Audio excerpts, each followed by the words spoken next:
When does DC when does DC care about their kids when it comes to mainstream comics? You don't see a 10-year-old picking up Batman, do you? I mean, you do, but more and more it's going to be young adults and like people your age reading Batman. They have stories for kids. Yeah. But you still need to not lose mass appeal. You think you'd lose? I think it'd only gain mass appeal. Joker has a son. That is a huge deal.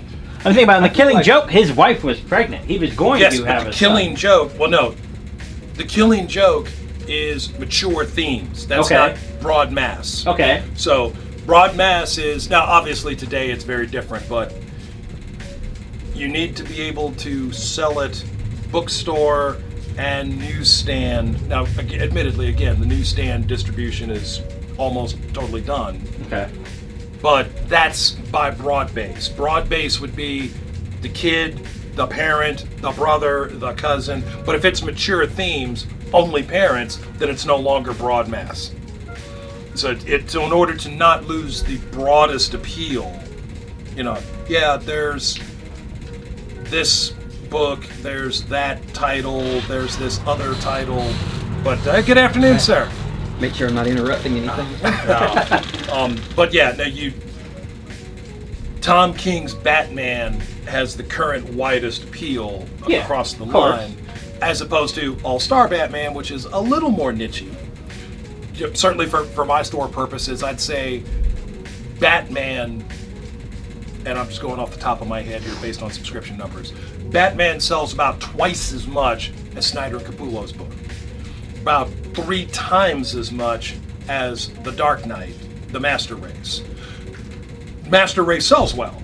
The more edgier Batman stories, they sell well. I'm not complaining about that. But Batman outsells everything else. Well, yeah, because it's Batman.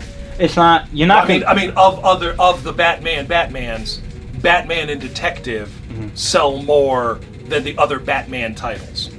But if you're using that logic, well, people who are Superman fans are going to go right to Superman. They're not going to go to Action yet. Right, but we're not comparing apples to oranges. And a lot of people who read Superman also read Action because it's the same share of characters in both books. They're getting their Lois Lane, Jonathan White, might make an appearance, and it's the same Superman. As opposed to New Superman or Superwoman, which is the Lana Lang, or Supergirl, because that's Supergirl. Superman and Action, you share the same family of characters there. So but there isn't, for example, there isn't a more mature all-star Superman like there is an all-star Batman, again, Scott Snyder's book. Okay.